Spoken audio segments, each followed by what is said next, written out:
अपना दुख दर्द पीड़ा या अपनी खुशी जब उनके साथ वो साझा करते हैं तो उनका अगर दुखी है तो दुख उनका ख़त्म हो जाता है, पीड़ा उनकी कम हो जाती है।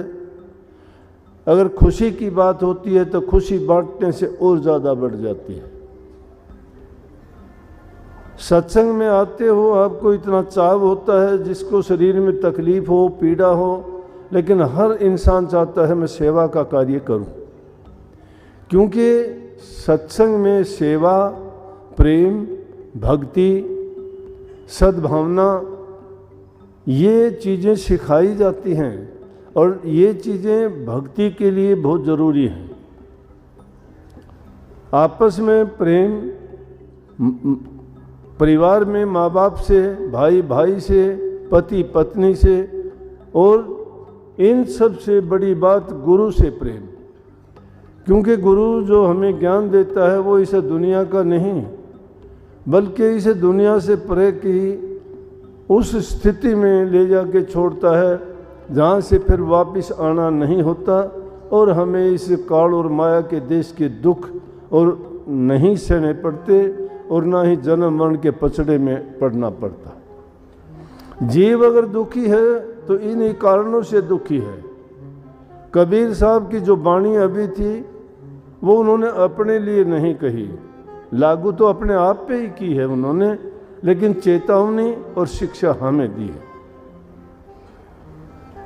कहते तो मन का नाम लेके हैं, बात तो मन को ही समझाने की है। ये सारे प्रपंच मन ही रचता है, सारी चीज़ें हमारे मन के अंदर ही पैदा होती हैं। ईर्ष्या द्वेष अगर है तो हमारे मन से ही पैदा होगा, प्रेम है तो भी हमारे हृदय में ही पैदा होगा, अगर बुराइयां हैं तो वो भी वहीं पैदा होंगी, तप त्याग या भक्ति की बातें होंगी तो भी हमारे हृदय से ही उपजेंगी, और वहाँ पे काम सारा मन का होता है, मन करता है, और ये मन को ही समझाना होता है।